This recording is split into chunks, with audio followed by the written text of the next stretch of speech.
시작하겠습니다. 자, 모든 지문을 다 그 문제 먼저 보고 지문 들어가서 확인해야 되는 건 당연한 거지만 시간상 이제 한 지문 정도만 문제 먼저 훑어보면서 들어가는 방법으로 하고요. 나머지는 지문 위주로 설명을 드릴게요.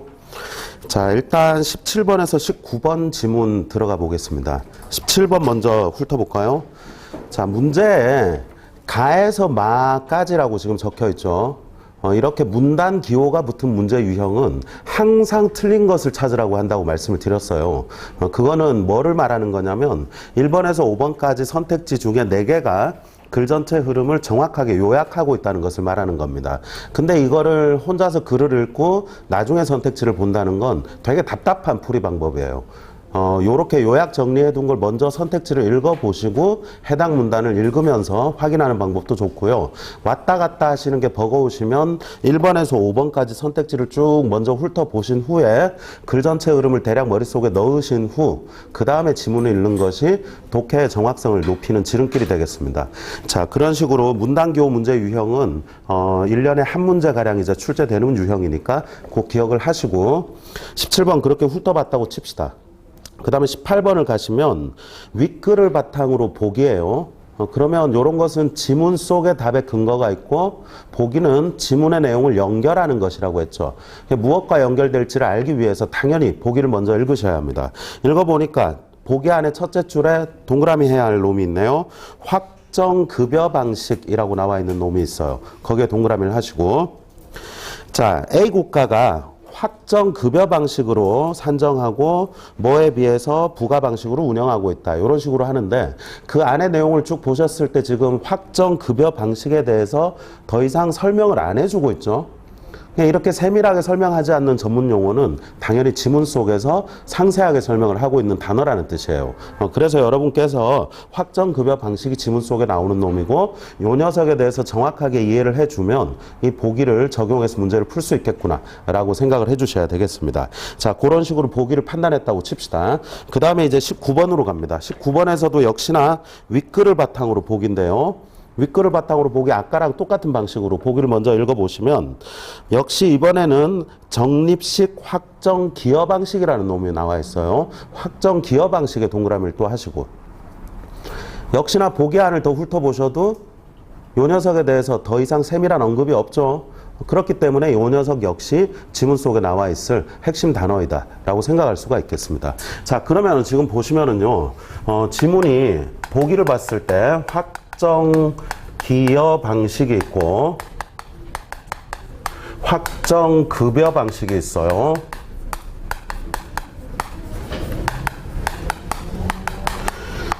얘들아, 문제가 3문제잖아. 3문제인데 그 중에 2문제가 저 녀석들에 대해서 보기 박스가 제시되었거든. 지문의 구조가 어떨 것 같은가?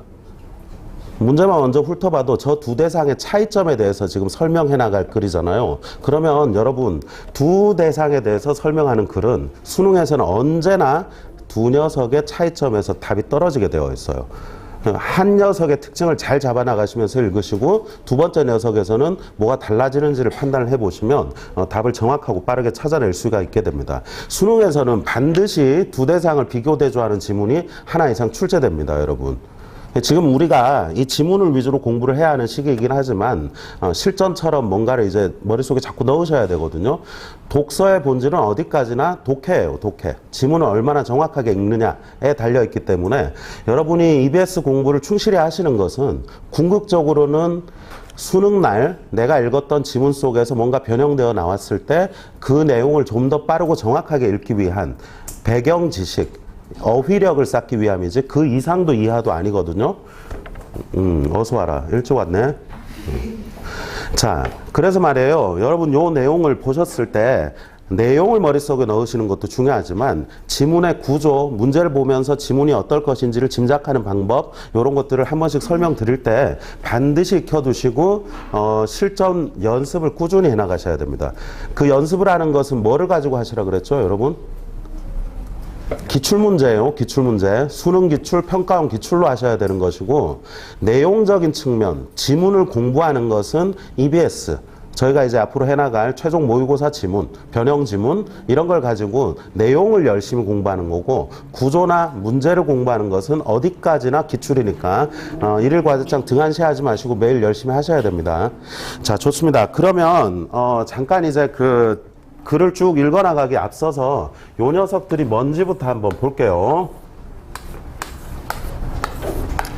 제가 요약해드린 걸 펼쳐놓고 보셔도 좋고요. 일단 세밀하게 정리하지는 않을 거고 간단하게 핵심만 잡아보겠습니다. 자, 여러분 여기에 다른 단어들은 동일한데 다른 단어가 하나 있죠. 기여라는 단어랑 급여라는 단어가 있습니다. 여러분이 이제 기여나 급여나 머릿속에 익숙한 단어들이긴 한데요. 요 지문 속에서는 어떤 개념으로 쓰이는지를 정확하게 아셔야 되는데 연금이 뭔지는 아세요? 연금? 이 지문은 연금과 관련한 지문이에요. 연금이라고 하는 것은 내가 일정량을 내가 돈을 버는 시기에 그러니까 내가 이제 직장이 있고 돈을 벌 수 있는 젊은 날에 조금씩 이걸 돈을 모아놨다가 나중에 은퇴했을 때 돈을 벌지 못하는 그 시기에 그 돈을 이제 받아가면서 생활할 수 있게 하는 노후 자금 같은 것이라고 생각하시면 좋은데요. 이게 우리나라에서는 여러분들은 지금 하고 있지는 않지만 국민연금이라는 것이 있어요. 정부에서 하고 있는 국민연금. 국민연금은 강제로 가입됩니다. 무조건 가입해야 해요. 돈을 벌고 있다면 무조건 가입해서 나라에서 내라는 돈을 계속 이렇게 내야 합니다. 근데 그렇지 않은 연금도 있어요. 그 뭐 삼성 뭐 LG 뭐 하면서 하는 그 보험 회사들에서 진행하고 있는 사설보험, 사립보험 뭐 이런 것들이 있거든요. 그러면 걔네들은 어떤 것이고 국민연금이라는 국가에서 하는 보험은 어떤 것인가 라는 것을 간단하게만 말씀드리면 여기에 기여라는 것은 얘들아 돈을 매달 내는 거야. 쉽게 그냥 내는 돈이라고 생각하세요. 내가 이 연금에 얼마나 기여를 했느냐 이 말이야. 돈을 내서 얼마나 기여를 했느냐. 그리고 급여는 뭐예요? 월급인 거잖아. 월급. 내가 받는 거잖아요. 이거는 나중에 받는 돈이에요. 자, 무슨 생명 같은 데서 하는 연금 같은 사설연금 같은 경우는 내가 버는 돈에서 일정량씩 해서 떼서 내는 돈이 정해져 있어요. 뭐가 지금 확정되어 있다는 말이잖아. 확실하게 정해져 있다. 뭐가? 내는 돈이 한 달에 얼마씩 내야 할지가 확실하게 정해져 있는 거예요. 근데 요 녀석은 예를 들어서 한 달에 50만 원씩 내가 무슨 생명에다가 이렇게 돈을 매달 넣고 있다고 해보자. 근데 그 돈을 가지고 그 무슨 생명에서는 뭐를 하게? 그냥 저축만 해놨다가 나중에 돌려줄 거면 은행에 적금을 들지. 왜 무슨 생명에다가 돈을 내나? 그 이유는요. 그 무슨 생명에서 내가 낸 돈을 가지고 투자를 하는 거예요. 주식 투자, 무슨 투자 뭐 이런 투자를 해가지고 이 돈을 불리려는 겁니다. 돈을 많이 불린 만큼 자기네들도 커미션을 먹겠지만 나중에 돈이 많이 불어나게 되면 그만큼 나는 한 달에 50만 원씩 냈지만 2배 수익이 났다. 그럼 나중에 한 달에 100만 원씩 돌려받을 수도 있는 그런 구조가 되죠. 근데 이거는 경제는 불확실하기 때문에 어떤 문제가 발생해요? 돈이 무조건 불기만 하는 건 아니잖아요. 망할 수도 있는 거거든. 그래서 최악의 경우 한 푼도 돌려받지 못할 수도 있다. 그게 사설보험이에요. 그러니까 내가 한 달에 얼마씩 내는지는 정해져 있는데 나중에 얼마를 돌려받을지는 알 수 없는 거죠. 자, 이 내는 돈이 매일 적립된 다음에 요 녀석이 적립되고 이거를 투자를 통해서 이 수익만큼 나중에 여기 있는 급여금으로 돌려받는 것입니다. 자, 그래서 요거는 있잖아요. 그 책임을 누가 질까? 만약에 다 망했어. 한 푼도 안 나와. 책임은 누가 지게? 땡땡 생명에서 질까? 아니면 내가 질까? 땡땡 생명에선 책임을 지지 않습니다. 투자 수익이 손실이 날 수도 있다는 걸 가정하고 그러고 내가 그냥 오케이 하고 가입을 한 거기 때문에 나중에 한 푼도 돌려받지 못할지라도 나는 청구를 할 수가 없는 그런 시스템이죠. 물론 약간 상품마다 차이는 있겠지만 근데 이런 거에만 계속 하다 보면 나중에 경제가 엉망이 된다고 쳐봐요. 다들 이것만 하고 있었다고 쳐봐. 그러면 다들 늙어가지고 은퇴한 이후에 돈이 없을 거 아니냐. 난리가 나겠지. 그래서 국가에서는 보장을 해줘야 되는 뭔가의 시스템을 개발한 거예요. 그게 국민연금이에요. 얘는 확정급여 방식이라는 것은 받는 돈이 정해져 있다라는 말이죠. 근데 이건 오해하시면 안 돼요. 얘는 내는 돈, 기여금과 급여금이 둘 다가 확정되어 있습니다. 이쪽은 기여금만 확정.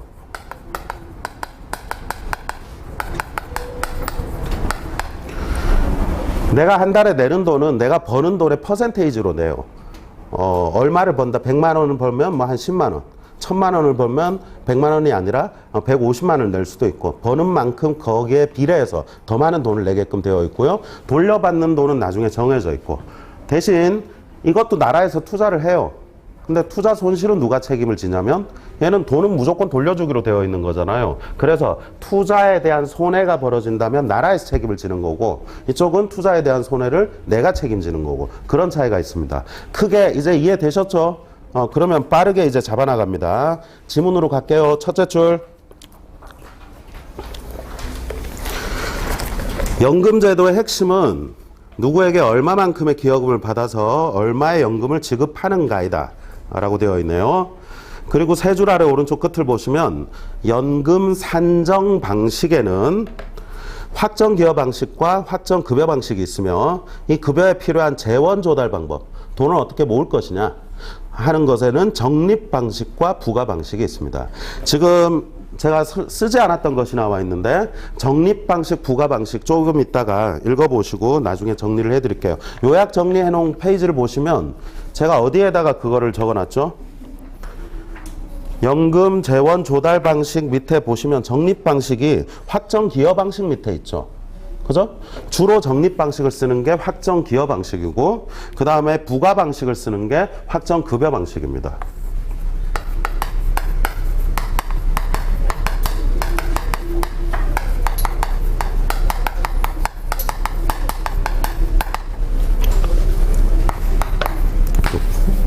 이 무슨 말인 것 같으냐, 얘들아?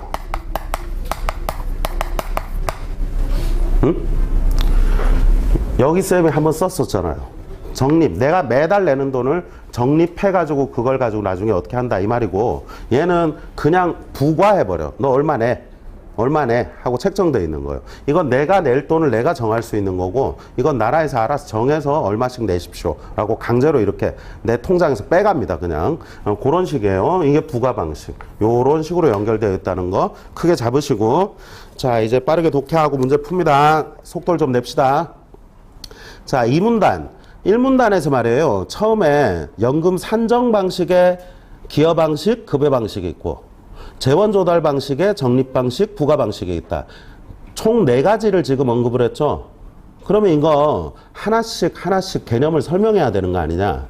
그러니까 2문단, 나문단의 기여 방식이란 무엇이고, 다문단의 급여 방식이란 무엇이고, 그리고 라문단에서 재원도 조달 방법이 이거 적립 방식과 부과 방식은 어떤 것이다 라는 식으로 흐름 그대로 1문단에서 잡았던 흐름 그대로 지금 내려갈 거예요. 자, 그런 식으로 생각해서 큰 흐름 잡으시고 빨리 갑니다.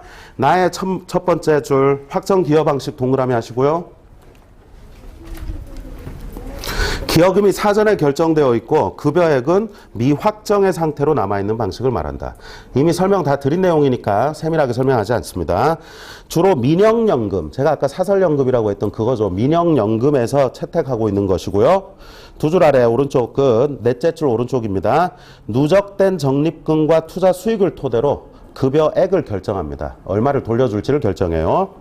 자, 그리고 그 밑에 줄 오른쪽에 투자 수익에 따라 연금 자산 총액 및 연금액이 결정되며, 마지막 두 줄 확정 기여 방식의 연금 제도는 본질상 연금 재정의 운영 방식으로 적립 방식을 채택할 수밖에 없다 라고 이미 정해져 있네요. 적립 방식으로 돈을 걷어서 투자를 한 다음에 나중에 투자 수익에 따라 돌려준다 이 말입니다.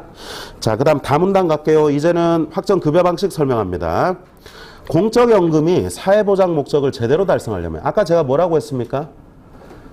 이쪽으로 했을 때 경제가 엉망이 되면은 아무것도 못 돌려받을 수도 있다 그랬잖아요. 모두가 이쪽만 선택해 버린다면 나중에 은퇴 이후에 돈이 없는 상태가, 이상한 상태가 벌어지는 거죠. 이런 문제점이 있기 때문에 나라에서 만든 게 이거라고 그랬죠. 그러니까 3문단의 첫째 줄에 사회 보장 목적을 제대로 달성하기 위해서는 이라고 되어 있는데, 그러면 이 말은 곧 위에 있었던 놈은 뭐를 제대로 하지 못한다는 문제점이 있다는 거, 사회 보장 목적을 달성하지 못할 수도 있다는 것이죠. 자, 그래서 이쪽은 사회 보장 자체가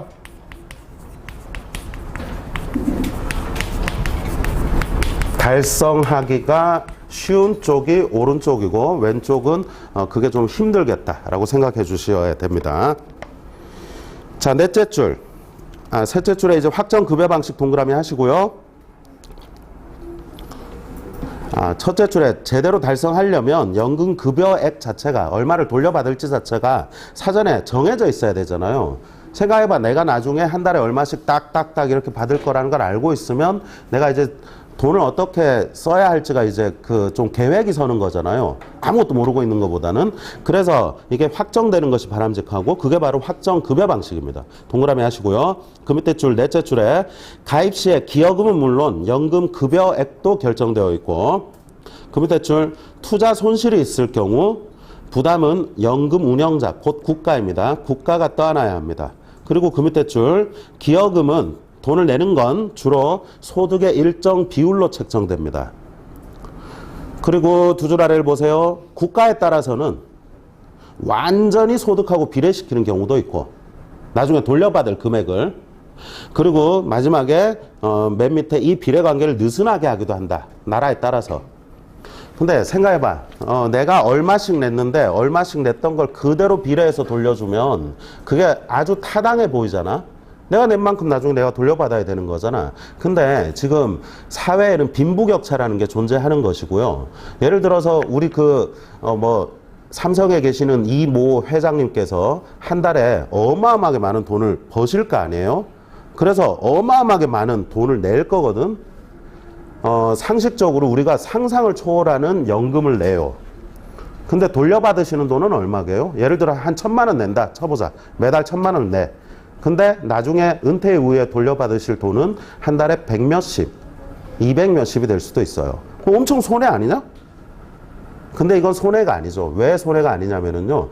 돈을 많이 버시는 분들은 나중에도 자산이 많아요. 대부분이. 이건희 회장님한테 한 달에 100만 원씩 드리면 기뻐하실까? 아니라고. 그렇기 때문에 말이에요. 그분들이 많이 버신 분들이 그만큼 돈을 많이 내셔서 아주 가난하신 어르신들 있죠? 그분들이 생활을 하실 수 있게끔 나라에서 소득을 뭐 하는 거냐? 재분배하는 것이죠. 이런 기능을 하는 것 중 하나가 또 확정급여 방식입니다. 소득 재분배 효과가 있어요. 자, 소득 재분배 기능을 그러면 달성하려면 급여액하고 기여액이 비례하는 게 좋나, 안 비례하지 않는 게 좋은 건가? 안 비례를 하면 안 되는 거죠. 그래서 맨 마지막을 보시면 소득 재분배 효과를 중시하는 나라에서는 비례 관계를 느슨하게 하기도 한다라고 적혀 있었습니다. 자, 18번에 바로 문제를 풀 거예요. 18번에 2번 선택지를 보시면 A나라는 소득과 급여액의 비례 정도를 높이면 소득 재분배 효과는 떨어지는 거잖아. 근데 밑에 소득 재분배 기능을 강화할 수 있게끔 했거든. 자, 그러니까 이거 높여를 긋든지 강화를 긋든지 반대로 되어 있다라는 걸 확인하시면 되겠습니다. 자, 이제 라문단 갈게요. 첫째 줄 확정 기여나 확정 급여 방식과 같은 연금 산정은 지금 첫 번째 문단에서 확정기여, 확정급여 방식이 있다. 연금을 산정하는 방식에 이런 방식이 있다. 한 문단 한 문단씩 설명했고 이제 뭐 합니까? 재원 조달 방식 나와야 되는 거잖아요. 그래서 이제 그걸 설명할 건데 재원을 어떻게 마련할 것인가에 대한 연금 재정 운영 방식과 긴밀한 관계를 맺고 있다. 하더니 오른쪽 셋째 줄 오른쪽 끝에 적립 방식 동그라미 하시고 그 밑에 줄 오른쪽에 부과 방식 동그라미 하세요. 자, 그리고 부과 방식 동그라미 하신 데서 세 줄 아래 오른쪽을 보시게 되면 시간적 소득 재분배 효과가 있는 건 적립 방식입니다. 이게 왜 그런 거냐면 얘들아, 시간적 소득 재분배라는 게 뭐겠니? 내가 젊었을 때 번 돈을 지금 세이브 해놨다가 나중에 은퇴 이후에 돈을 돌려받을 수 있는 거잖아요. 내가 낸 돈을 내가 나중에 투자에 따라서 돌려받을 수 있는 것이기 때문에 이거는 내 혼자 개인적으로 봤을 때 시간적 돈의 재분배 효과가 있다는 거예요. 이해됐어요? 근데 이거는 시간적도 있겠지만 그거보다는 두 줄 아래를 또 봅니다. 세대 간의 소득 재분배. 아까 말했던 소득 재분배 효과가 있다라고 뭐 얘기를 한 건 있죠. 시간적 재분배, 소득 재분배, 세대 간 재분배. 근데 얘들아, 금방 세대 간이라는 건 무슨 차이냐? 세대 간. 얘들아, 이거 차이를 잘 봐. 이거는 내가 낸 돈을 내가 나중에 돌려받는 거야. 근데 이거는 내가 낸 돈을 내가 나중에 돌려받는 게 아니고 지금 내가 선생님이 내고 있는 국민연금은 누구한테 현재 이미 가고 있어. 누구한테 갈까? 지금 은퇴하신 할아버지들, 할머니들께 이미 지급되고 있어요. 그리고 내가 나중에 은퇴를 해서 할배가 되면 영감이 돼가지고 아이고 이러고 돌아다니면 그때는 누구 돈을 가지고 내가 먹고 사는 거냐면 니네들 돈으로. 니네들이 돈 벌어서 국민연금을 내면 그 돈을 이제 나한테 준다 이 말이야. 그러니까 이게 세대 간 재분배라는 게 뭔 말인지를 알겠지? 그 차이를 기억을 하시면 되겠어요. 자, 세대 간 소득 재분배 효과가 있다. 하고 그 밑에 줄. 그리고 적립 방식은 말이야. 물가 상승에 대해 연금의 실질 구매력을 확보하기 어렵다라고 했어요. 단점이 나왔어. 세모에나. 얘는 실질 구매력 확보가 어렵습니다.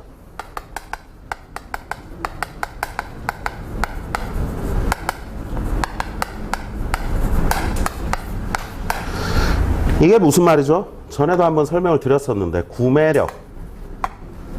물가가 상승하면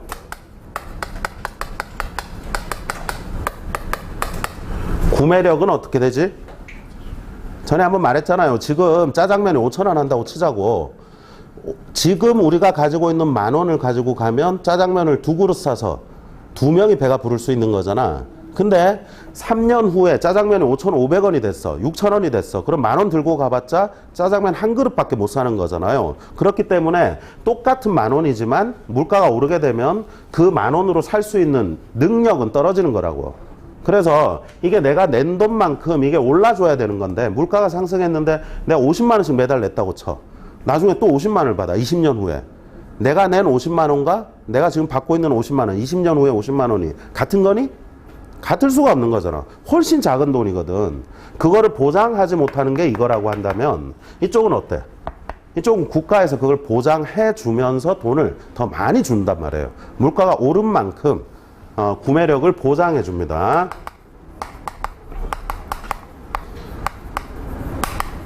이게 사회지문이라서 제가 시간을 좀 써서 찬찬히 말씀드리는 거고 연금 관련 지문은 상당히 자주 출제되는 것이기 때문에 개념을 정확하게 이해해 두셔야 됩니다. 자, 대략 이해되셨을 거라고 보고요. 그러면 이제 마지막 줄로 내려가 볼까요? 부가 방식은 아까 보세요. 다시. 그러니까 적립 방식은 실질 구매력을 확보하기 어려운데 부가 방식은 물가 상승에 대처하기가 쉬우며 오른쪽 위로 갑니다. 다음 페이지 첫째 줄 오른쪽 연금 급여액을 인상하기도 수월하다. 이게 무슨 말이겠냐? 물가가 올랐으니까 월급도 오르는 거거든. 월급이 올랐으니 젊은 세대한테 그만큼 연금을 지금 내가 버는 돈에 뭐 얼마를 낸다면 내가 50만 원을 낸다면 나중에는 니네한테는 500만 원을 거둘 수도 있다는 거죠. 물가가 10배 올랐다면 그게 가능하기 때문에 충분히 요거를 확보해 줄 수가 있다. 이 말이 되겠습니다. 자, 마지막 문단 갑니다. 마문단의 맨 밑에 세 줄 오른쪽 끝을 보시면 이러한 하고 요약 정리하죠. 밑줄 그으세요. 이러한 복잡성 때문에 현실적으로는 여러 가지 방식을 혼합한 형태로 연금 재정을 운영하는 경우가 많다. 자, 위에 여러 가지 복잡한 일들이 있고요. 그래서 어느 한 가지만으로는 안 돼요. 이 두 가지를 복합적으로 쓰기도 하고 딴 것도 쓰기도 하고 이런 말이다 라고 이해하셨으면 됐습니다. 자, 이제 17번에는 4번이 틀렸는데 아까 적립 방식의 단점은 이걸로 나왔었어요. 적립 방식은 이거를 하기가 어렵다라고 나왔었는데 부가 방식의 단점은 언급한 적이 없습니다. 그래서 틀렸고 그 다음에 18번 해결했고요. 19번 자, 지금 보시면 보기 안에 적립식 확정 기여 방식이 들어있는데 보기 안에 맨 마지막 줄 봐봐. 노후의 경제적 안정을 보장하는 데 한계가 있다라고 문제점이 나와 있잖아. 그러면 얘들아, 지문의 내용을 보기에 적용하는 거라면 지문 속에도 뭐가 있어야 되는 거야? 한계가 있어야 된다고. 문제점이 있어야 된다고. 근데 아까 우린 그걸 봤거든? 니네가 세모해 놓은 거, 문제점에 세모해 놓은 거 딱 하나 있었지? 그게 바로 2번 선택지 안에 실질 구매력을 확보하지 못한다는 문제점으로 들어가 있는 것이죠. 여러분, 그 지문 읽으실 때요, 문제점이 등장하면 반드시 세모나 마이너스 같은 부정 표시를 때려두세요. 대부분 선택지 안에 반드시 들어갑니다. 이게 답으로 들어가든 오답으로 들어가든 선택지 안에 들어가기 때문에 문제점 항목에는 반드시 체크를 하는 연습을 하십시오. 자, 첫 번째 지문이 조금 시간이 오래 걸렸고요. 이제 두 번째 지문으로 넘어갈게요.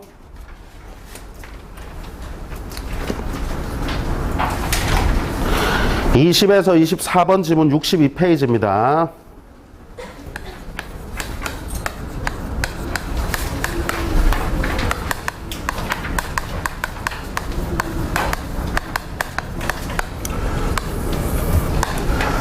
자, 아주 생소한 단어가 나와 있는데요. 센트럴 도그마라는 것은 요 녀석은 이제 우리 유전 정보가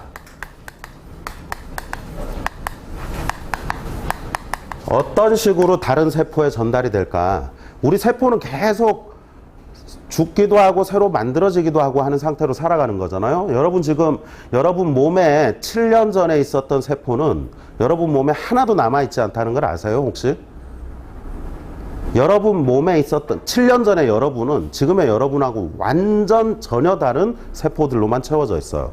이런 식으로 사람의 몸은 계속해서 세포가 죽고 새로 생성되고 하는 중인데 그래도 우리는 나라는 이 정보가 유지되고 있는 거잖아.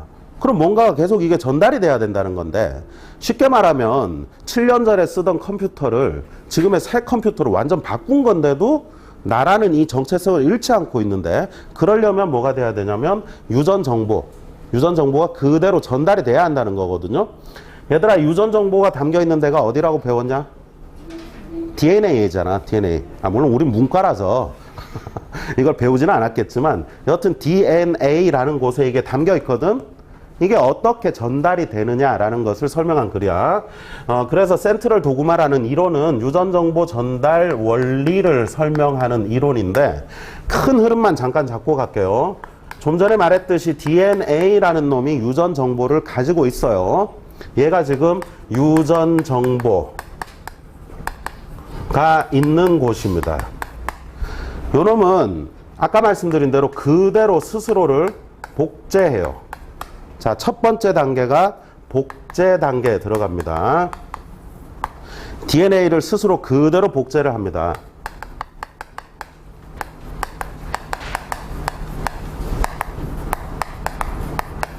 쉽게 말하면 세포 분열이야. 세포 분열을 통해서 새로운 세포를 생성할 때 그때 이제 DNA 정보를 그대로 분열을 시키거든요.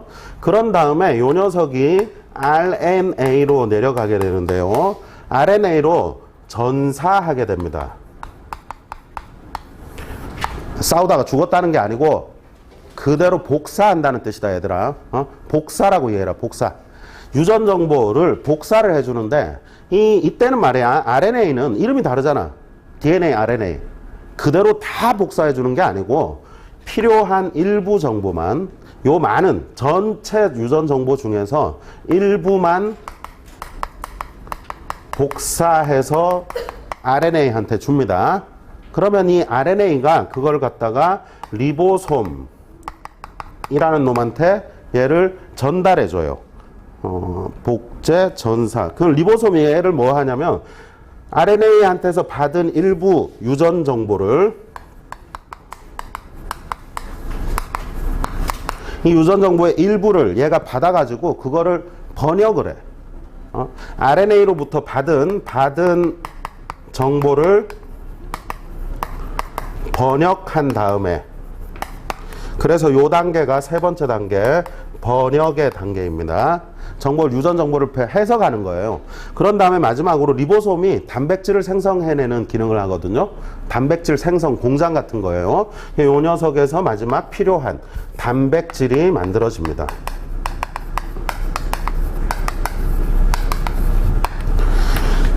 자, 이게 이 글 전체의 흐름이다, 그냥. 요렇게 딱 잡은 다음에 빠르게 지문 읽고 문제 풀고 끝낼 거예요. 기현아, 잠 좀 깰까? 너는 항상 깨워도 웃으면서 일어나서 더 이상 화를 못 내겠구나. 자, 답답하시겠지만 빨리 한번 읽어봅시다. 첫째 줄 오른쪽 끝, DNA가 담고 있는 유전 정보가 생체 내에서 어떻게 전달되는지 분자 수준에서 밝히고자 하는 원리가 바로 동그라미 센트럴 도그마입니다. 자, 첫 번째 원칙이 그 밑에 줄 오른쪽에 DNA는 복제, 동그라미 복제 과정을 통해 새 분열을 할 때마다 스스로를 복제해요. 그 다음에 그 밑에 줄 오른쪽 끝. 이 유전 정보는 필요할 때마다 전사 동그라미 하시고 전사 과정을 통해 RNA 형태로 복사됩니다. 그리고 복사된 이 정보가 그 밑에 줄 보시면 리보솜으로 전달되고 리보솜은 이를 받아서 번역을 해요. 번역의 동그라미. 그래가지고 마지막 단계 단백질을 합성해요. 자, 여기까지가 뭘 설명한 거지? 센트럴 도그마의 과정이다. 센트럴 도그마의 과정은 1, 2, 3단계에 따라서 이루어졌어요. 근데 마지막 하나를 추가를 하네. 한 줄이 남았네. 원칙적으로 센트럴 도그마는 이 반대 방향으로는, 그러니까 DNA에서 단백질로 유전 정보가 전달되는 거지. 그러니까 얘들아, 여기 있었던 이 유전 정보가 결국엔 어디까지 간 거야? 요 단백질 속에 들어가는 거거든. 요렇게 흐르는 거지 반대로는 흐르지 않는다라고 얘기를 했어. 원칙적으로는. 자, 그리고 이제 1문단 끝났고요. 2문단 갑니다. 한 단계 한 단계 세밀하게 설명해요. 빠르게 해나갈 거니까 밑줄들만 잘 그으십시오. 첫 번째 단계, 세포가 분열할 때 DNA, 밑줄 그으세요. DNA에서 DNA로 정보가 전달되는 복제, 동그라미 하시고, 두 줄 아래 오른쪽, 자기 스스로를 똑같이 복제한다. DNA 복제를 할 때는 여러 효소가 필요한데요. 그 밑에 줄 보시면 핵심 효소가 헬리카제라는 놈하고 DNA 중합 효소입니다.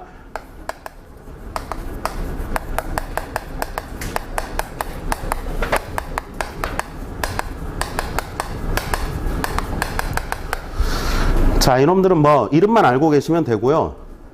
쉽게 말하면 이네 우리 DNA 이중 나선 구조라는 거 알고 있죠? 그림으로 이렇게 많이 보셨을 거예요. 이렇게 내려가는 거잖아요. 이렇게 쫙 만들어져 있는 놈을 그대로 복제를 하려면 어떻게 해야 되는 거냐면 이놈 끝에서부터 얘가 꼬여 있으니까 일단 이걸 풀어. 한 줄로 쫙 한 가닥으로 푼 다음에 요 끝에서부터 똑같이 요 녀석하고 똑같은 순서로, 여러분 염기서열이라는 건 들어보셨죠? 그 밑에 눈으로 잠깐 보시면 요거는 저 3문단에 눈으로 잠깐 한가운데쯤 보시면 A, G, C, T 뭐 이런 것들 나와 있지. DNA는 A, G, C, T라는 염기로 구성이 되어 있는데 그 순서대로 그대로 거꾸로, 예를 들어 여기가 A, G, C, T 이렇게 나와 있다면, 얘들아 이건 지문 속에 지금 이런 식으로 말도 안 하는 건데도 왜 쌤이 설명을 하냐면 작년 지문 같은 곳에서 요거를 복제하는 과정을 세밀하게 설명을 한 적이 있었단 말이에요. 그걸로 변형한 다음에 여기서 출제했어 라고 우길 수도 있는 게 현실이니까 기억하셔야 돼요. 우리는 문과 병신들이잖아. 그래서 알아야 돼. 자, 봐봐. AGCT로 마지막에 끝이 났다고 하면 복제를 하는 순서는 거꾸로 갑니다. 거꾸로 T, C, G, A 하면서 쫙쫙쫙쫙쫙 하고 쫙 끝까지 이렇게 만들어 가는 거야. 그렇게 해가지고 하고 나면 완전 똑같은 녀석이 요렇게 나오게 돼요. 뭐 이렇게 나왔다고 합시다. 요렇게 나오면 세포가 빡 쪼개지면서 요 세포 하나, 요 세포 하나. 이래가지고 완벽하게 똑같은 세포를, DNA 정보를 그대로 전달해 준다 이 말이에요. 대략 됐습니까? 자, 그러면은요 다시 올라가셔서 헬리카제 DNA 중합 효소 있는 데서 순서대로 바로 밑에 줄 헬리카제는 이중 나선 구조를 풀어주는 역할을 하고, 그 밑에 줄 DNA 중합 효소는 DNA를 복제하는 기능을 하는 애요. 자, 그리고 이거는 또 기억하셔야 되는 게 있습니다. DNA 복제는 무제한 이루어질 수 있는 게 아니에요. 자, 지금 제가 국어 선생인데도 이런 것들을 자꾸 설명을 드려야 하는 게 저도 답답합니다만 잘 보세요. 요 맨 끝에는 세포는 무한정 분열할 수 있다면 우리는 죽지 않는다, 얘들아. 세포가 무한하게 계속 분열을 할 수 있다면 죽지 않죠? 요번에 나왔던 9월 평가에 나왔던 암 지문 있었지? 암세포는 무한히 분열하잖아. 그래서 그게 문제잖아. 근데 우리의 체세포는 무한 분열을 하지 않는데 그 이유는 한번 분열을 할 때마다 끝부분이 조금씩 이렇게 짧아지기 때문이에요. 그러면 어떻게 되겠나?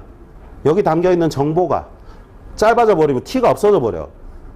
이러면 우리 몸이 이상해지는 거 아니야. 유전 정보가 바뀌고 있다는 걸 의미하거든. 이렇게 되면 안 되기 때문에 여기에 T로 끝나는 게 아니라 사실 맨 끝에는 말이에요. 이거 뭐라고 배웠니? 그림 이런지 모르겠지만 텔로미어라는 게 있다. 읽어본 적 있지? 우리 어느 지문에 들어있었어요? 인터넷 수능 마지막 부분에 있습니다, 여러분. 그래서요, 이 텔로미어라는 놈이 한번 분열을 할 때마다 조금씩 이렇게 짧아지는 거야. 그러다가 얘가 다 짧아지고 나면 더 이상 세포는 분열을 하지 않습니다. 그래서 요 텔로미어의 기능도 조금 기억을 해주시고, 그거랑 비슷한 지문이 인터넷 수능 안에 있었기 때문에 그 녀석을 내든 이거를 내든 그게 그거예요. 자, 됐습니까? 오늘 첫 번째 지문, 두 번째 지문 둘 다 시간이 오래 걸리네. 자, 이제 얼마 안 남았습니다. 힘을 내봅시다. 자, 그래서 뭐가 나옵니까? 디귿 오른쪽을 봐봐. DNA 복제는 무제한적으로 이루어지는 게 아니다 라고 디귿 위에 있었고, 디귿 오른쪽에 텔로미어가 복제를 반복할수록 짧아져서 위험 수준으로 짧아지게 되는데, 이렇게 되면 세포는 분열을 멈추고 자연스럽게 죽음을 맞이한다. 대략 70회에서 100회 정도 체세포는 분열을 할 수 있다고 하네요. 자, 첫 번째 단계 그냥 여기까지 뭐 설명한 거였어요? 이 문단에서 요거 설명했다 그냥. 자, 그 다음에 두 번째 단계 DNA에서 RNA로 정보가 전달되는 전사. 핵심은 이거야. 위에 거는 모든 정보가 그대로 전달되는 거지만 이번에는 필요한 정보만 일부 전달을 하는 겁니다. 그래서 RNA로 가는 거예요. 그래서 셋째 줄 오른쪽 DNA 정보 중 필요한 일부 정보를 mRNA에 베끼는 것이다. 자, 그리고 염기 서열이요. 약간 차이가 있습니다. AGCT였는데 이 녀석은 AGCU라는 유라실이라는 놈이 하나 있어요. 혹시 모르니까 기억하시고, 전달될 때는 CU로 바뀌어서 전달되네요. 그 다음에 DNA 정보를 베낀 맨 마지막 줄 DNA 정보를 베낀 mRNA. RNA 중에서도 mRNA라는 놈한테 이제 전달을 해주는 건데, 이 놈은 세포 핵 밖으로 이제 빠져나와. 그 다음에 리보솜한테로 달려갑니다. 그러니까 얘들아, 이 DNA가 RNA한테 이걸 전달해 주려면 이게 한 세포 안에 있어야 되는 거거든. 한 세포 안에 DNA에서 이놈이 RNA한테 정보를 줘요. mRNA한테 정보를 주면 이놈이 뿅 나와가지고 리보솜한테 가는 거야. 우편 배달부 같은 놈이지. 들고 가가지고 정보를 전달해 주면 요 녀석이 단백질을 뿅 하고 만들어내는 거예요. 됐죠? 자, 이거 보기 박스 안에 그림으로 그려서 출제하면 상당히 어려워질 수 있겠습니다. 그래서 한번 저는 정확하게 잘 모르지만 저렇게 한번 그려봤어요. 약간 다를 수도 있으니까 양해하시고. 자, 세 번째 단계로 갑니다. 번역. 이 과정에서는 리보솜에서 mRNA의 정보에 따라 아미노산이 순서대로 결합해 단백질을 만든다 그랬잖아요. 근데 말이야, 이 단백질을 만들 때 리을 바로 밑에를 보시면 mRNA의 정보를 기준으로 아미노산이라는 것들이 배열되어서 단백질이 만들어지는데, 근데 아까 AGCT 이게 AGCU로 바뀌어서 염기가 왔다고 했잖아. 그 마지막 줄 봐봐. 그 문단 맨 마지막 줄 오른쪽 염기 하나하나가 특정 아미노산 하나를 가리키는 게 아니고 세 녀석이 세트가 된다. 보세요. 염기 3개가 모여서 하나의 세트로 작용해 아미노산을 지정합니다. 염기 3개가 이때 리보솜에서 염기 3개가 코돈이라고 불리는 놈인데, 이 코돈이 하나의 아미노산,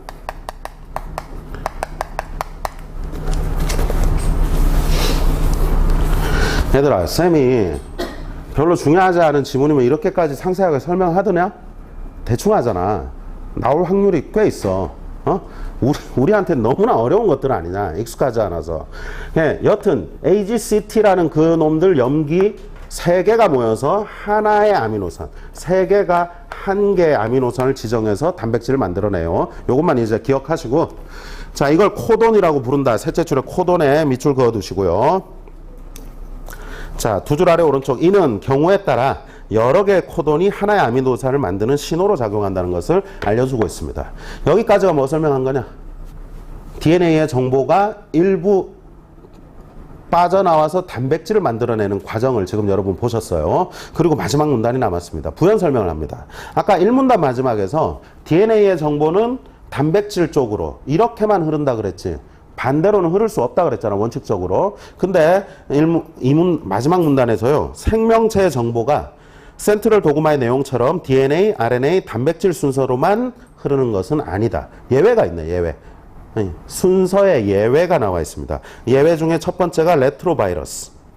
체크해 두시고, 얘는 두 줄 아래 숙주세포가 바이러스의 DNA를 복제하도록 만들어요. 그러니까 이건 뭐가 어떻게 되는 거냐면 RNA에서 DNA로 거꾸로 정보가 흐르기도 하고, 그 다음에 또 하나의 사례가 바로 밑에 프리온이라는 놈이 나와 있거든. 이 프리온이라는 것도 체크하시고, 프리온은 단백질이 단백질하고 결합해가지고 단백질을 바꿔요. 그러니까 이거는 어디서 어디로 정보가 흐르는 거냐면 단백질에서 단백질로도 정보가 흐르기도 하는군요. 자, 이런 예외들이 있다라는 부연 설명을 잠깐 했습니다. 자, 근데 밑에 넷째 줄, 이런 예외적인 사례들이 있긴 하지만 센트럴 도그마의 영향력은 유효하고, 센트럴 도그마는 유전자 치료, 유전자 재조합 기술을 탄생시켰고, 센트럴 도그마가 생명체의 생명활동에 대한 통찰력 있는 시야를 제공해주고 있다. 의의로 마무리를 하고 있네요. 됐다. 자, 문제 풀어보자. 20번. 자, 옳은 것은 4번밖에 없습니다. 윗글에 대한 설명이면 서술 방식을 물은 것이고요. 4번에 특정 원리를, 센트럴 도그마라는 원리를 과정에 따라, 3단계 과정에 따라 설명한 다음 의의로 마무리를 했었죠. 정확하게 제시를 했네요. 그 다음 21번. 내용 일치 문제. 틀린 것은 1번인데요. RNA나 단백질이 스스로를 복제하는 건 불가능합니다. 스스로를 복제할 수 있는 건 DNA밖에 없습니다. 자, 그 다음에 22번. 보기 안에 로봇을 만드는 공장이 나오는데 그거를 하나씩 링크 거는 거다, 얘들아. 자, 로봇을 만들기 위해서 로봇에 관한 수많은 정보가 염기, 서열, 유전 정보야. 유전 정보가 담겨있는 수백 쪽 분량의 설계도. 이건 전체 설계도네?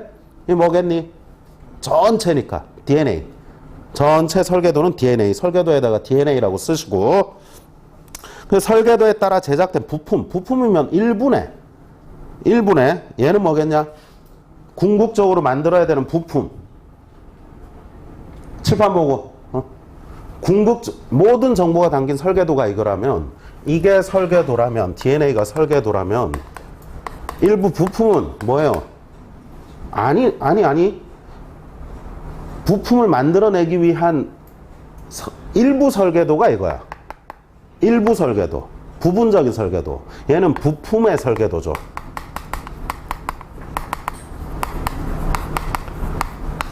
그러면 최종적으로 만든 부품은 뭐냐고, 생산해낸 놈.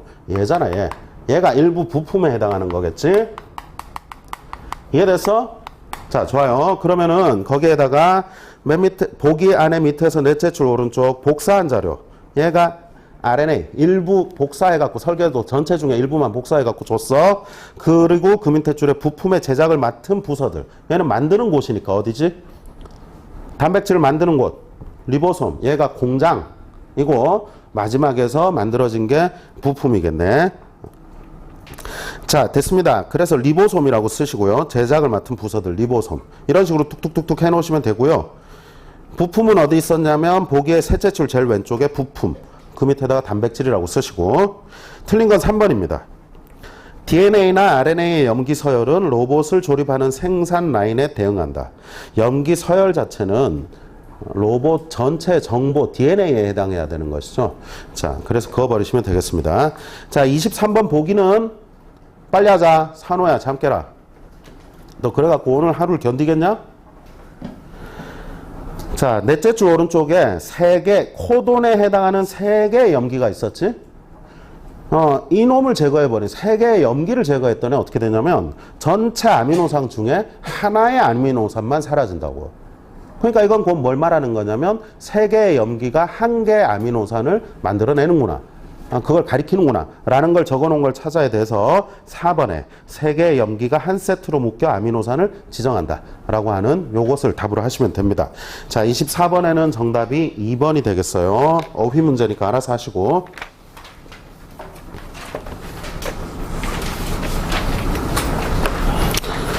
이 3회가 좀 버겁군요. 오늘 내가 혹시 3회를 다 못 끝내도 4회, 5회, 9평에 이미 기출된 지문도 있고 해가지고 별로 분량이 얼마 없어요. 그래서 오늘 조금 천천히 하더라도 중요한 지문들이라서 천천히 하는 거니까 양해하시고 잘 따라오십시오. 자, 이제 그 예술 지문으로 갈게요. 25번에서 26번 두 문제짜리 지문 64페이지에 있습니다.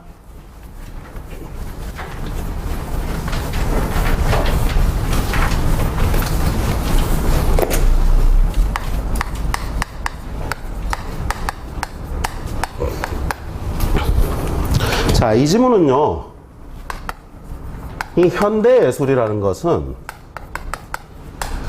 여러분 바쁘셔가지고 미술관 이런 데 갈 시간이 거의 없으시죠?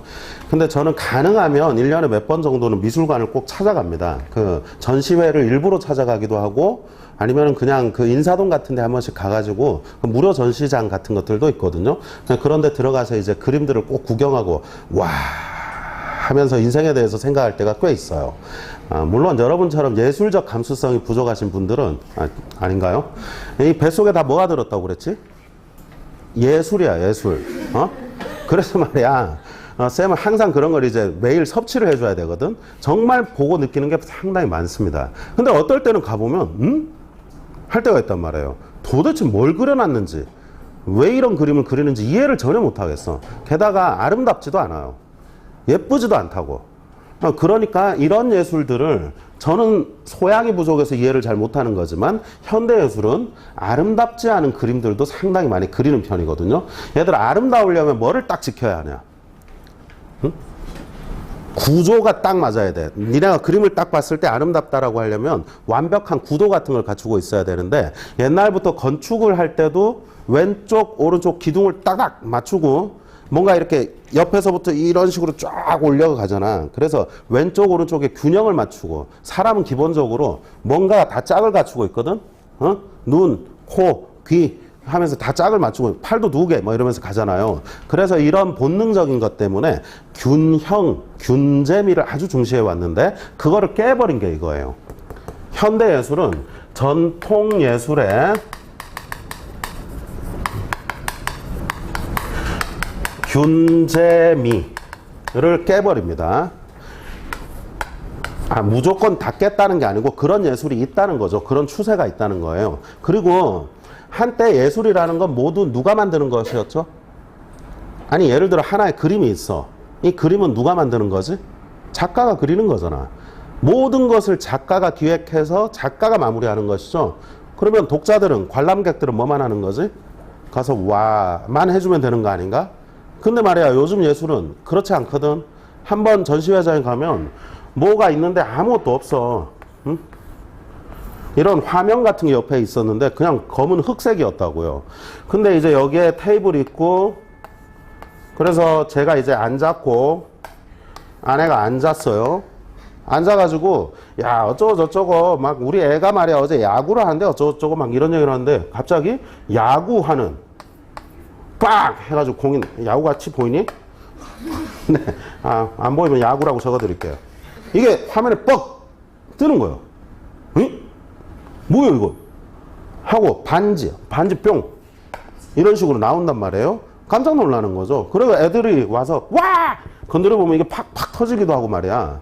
이것 자체가 하나의 예술인데 이 예술이 완성되려면 누가 필요해? 우리가 없었으면 이거 나오냐? 관객이 참여를 해야만 만들어질 수 있는 예술이 현대예술로 많이 발전하고 있는 거라는 거거든요. 자, 그렇다면 현대예술은 예전 예술에서 만들고 있던 모든 걸 작가가 다 만드는 인공미. 지문 속에서는 인공미라고 하고 있다. 모든 걸 작가가 다 통제하는. 이런 것들마저 지금 벗어나고 있는 거죠. 자, 그래서 현대예술은 과거 전통예술의 균재미 인공미에서 탈피하고 벗어나서 새로운 가능성을, 다양성을 추구하고 있다 정도가 이 지문의 전체 핵이에요. 자, 되셨어요? 그러면 간단하게 밑줄들 그어볼게요. 첫째 줄, 현대예술은 일상적 신미화의 추세에 반대하며 미의 본질이 뭔지를 진지하게 탐색하려고 합니다. 그러다 보니까 그 밑에 줄 보시면 아름답지 않은 작품이 있어요. 심지어 그 밑에 줄 설쌤 얼굴 같은 것도 있어. 추해. 자, 그런데 도대체 이런 예술을 왜 할까 하고 보니까 그 밑에 줄 보시면 19세기 낭만주의 미학에서 하필 설쌤이 지나갔냐? 아이씨.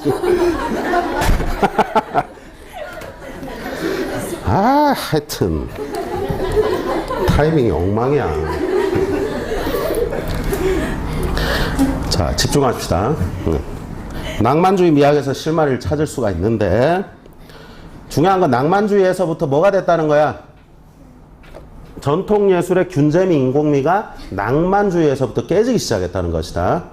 낭만주의는 뭐를 주로 그리려고 했냐면 내 마음속에 내면 세계를 표출하려고 했는데 얘들아, 내 마음속은 항상 뭐로 가득 차 있나? 내 뱃속 말고 여러분의 마음속. 짜장, 짬뽕.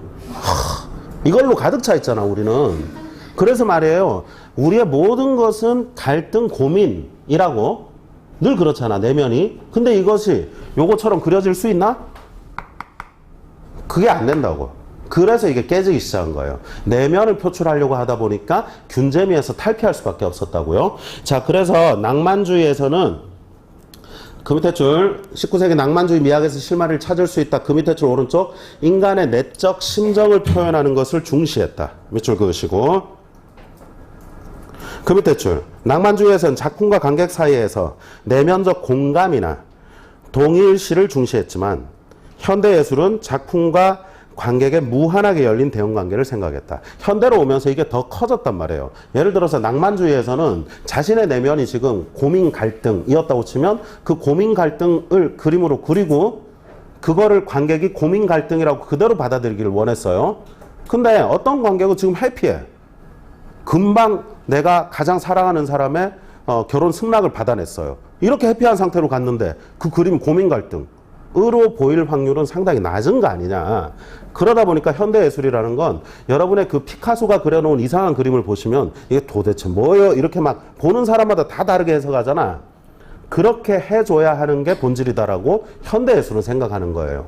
그래서 하나, 작가가 생각한 하나를 하나 그대로만 전달하려는 게 아니고 관객이 가지고 있는 무한한 감정이 그 그림하고 연결될 수 있게끔 해주려고 하는 게 현대예술이다 보니까 뭐를 그려놓은지 알 수 없는 추상적인 그런 그림들이 그려진다는 겁니다. 자, 그래서요, 현대예술은 무한하게 열린 대응관계를 생각한다는 건 그 말이고, 이에 따라 모순, 부조화, 비동일성, 파편화 등과 같은 요소를 작품에 수용했어요. 계속 그어나갑니다. 이는 전통적 예술의 미적 범주를 대표하는 균재미, 인공미와 대립하는 것이다. 새로운 단어 두 개가 등장했잖아. 균재미, 인공미. 그러니까 순서대로 하나씩 설명해야 돼. 이 문단의 균재미 동그라미 하시고 얘가 어떻게 깨지는지. 얘는 균재미는 전통미학의 뿌리를 이룬다. 오른쪽에 이상적 척도를 보편적으로 적용했다. 그 밑에 줄 즉 부분들 간의 비례에 따른 전체적인 조화 균형을 중시했는데 근데 네 줄 아래 가시면 그러나 하더니 그 밑에 줄 이 너무 딱 짜여진 균형미는 말이에요. 생동성, 그때그때 달라지는 생동감 넘치는 이런 것을 억누르는 경향이 있어요. 하지만 억눌린 격정이나 열광은 균형을 넘어서려는 그 기본성을 가지고 있죠. 그래서 그 밑에 줄 서양 음악에서부터 마침내 19세기가 끝날 무렵 결국 균재미의 이상이 무너지게 됩니다. 그리고 이는 균재미를 존중하지 않는 현대예술의 경향으로 이어졌다. 자, 균재미 끝났네. 이제 뭐 깨지는 거 보여줘야 돼? 인공미가 깨지는 걸 보여줘야 되죠. 자, 현대예술 이전 단계인 근대예술에서는 작가가 자신의 창조 과정을 모두 장악하고 이해한다. 이게 인공미야. 모두 인공적으로 자기가 다 만들어낸다는 거죠. 자, 그랬는데 다섯 줄 아래를 내려가시면 통제되지 않는 요소들의 자연적, 무의식적 인공적으로 만들 수 없는 것들이 있다고. 자연적이고 무의식적인 것들. 이런 거라고 할 수 있는 것으로 작가에 의해서 만들어진 인공미와 대립되는 것들이 있단 말이에요. 20세기 전반의 초현실주의 선언. 초현실주의가 누구의 이론을 모티프로 갖고 있는 것이냐. 프로이트의 정신 분석학 이론을 가지고 있는 거예요. 그래서 그 내면 속에 있는 깊은 내면 세계, 무의식 세계 이런 걸 그림으로 그리려고 하다 보니까 작가가 그걸 다 통제할 수 없는 현실이 온 거죠. 그래서 이제 인공미가 무너지기 시작합니다. 그래서요. 초현실주의 선언 이후로 현대예술에서는 이러한 자연적이고 무의식적 요소가 광범위하게 등장한다. 됐고요. 한 예로 이건 보기랑 연결되어 있기 때문에 얘를 잠깐 눈으로 보세요. 초현실주의에서는 무작위적 낙서, 물감 흩뿌리기, 물감 들이붓기 같은 비계획적 행위를 통해서 그림을 그려요. 그러니까 뭘 그려놨는지 잘 모르는 그림도 나오고 그러죠. 자, 여튼 이렇게 하면 이상하긴 하지만 때에 따라 추해 보이기도 하지만 그 문단 마지막에 인위성, 인공성을 넘어서는 색다른 아름다움을 줄 수 있는 것이다 라고 되어 있네요. 자, 마지막 문단 오른쪽 위로 올라갑니다. 현대예술은 둘째 줄 전체를 향한 부분들의 조화로운 통합. 풀어놨지만 전체를 향한 통합이 균재미예요. 균재미와 그것을 조절하는 통일체로서의 작가의식. 이거는 뭐라고 바꿀까? 인공미. 좋습니다. 인공미가 해체되면서 나타나는 미감을 특징으로 지니고 있다. 글 자체를 상당히 좀 문장을 어렵고 추상적으로 써놨어요. 근데 하지만 요게 그냥 핵심입니다. 칠판에 적어드렸던 거. 자, 25번 제목 4번이네요. 현대예술의 미적 특징과 의미. 균재미, 인공미. 그거를 깼다라는 말로 적혀져 있으니까 4번. 제가 지금 시간을 오버했네요. 제가 착각을 했어요. 정각까지인 줄 알고. 설쌤한테 욕먹겠다. 못생긴 얼굴이 더 찌그러지겠네. 자, 26번 마지막 문제입니다. 자, 거기 이건 설쌤 얼굴보다 나은데? 잭슨 폴록의 넘버원이 나와 있네요. 자, 이거 보시면은 첫째 줄 오른쪽에 전통적 그림 도구들을 내팽개치고 물감을 마구 떨어뜨리고 돌아다니면서 만든 작품이래. 아까 뭐의 사례랑 같은 거냐? 초현실주의 작품하고 같은 거지? 자, 그러면서 맨 밑에 두 줄 작가의 무의식적 행위가 발자취처럼 남아있는 것일 뿐 어떤 대상을 재현하려고 했던 것은 아니다 라고 되어 있네요. 자, 그러면 답이 돼야 되는 것은 전통예술의 균재미, 인공미랑 연결되면 안 될 거 아니야. 현대예술에서 이걸 깨버린 것을 써야 하고, 그래서 5번에 적절하지 않은 거군요. 1, 2, 3, 4번은 그 말을 지금 설명해 놓은 거고요. 5번은 작가가 창작 과정을 의도에 맞게 기획하고 준비한다. 이거는 인공미잖아. 전통예술의 특징이잖아. 그러니까 그어버리시면 되겠네요. 자, 오늘 고생하셨습니다. 마지막 한 지문이 남았는데요. 이건 다음 주에 이어서 진행하겠습니다. 수고하셨어요.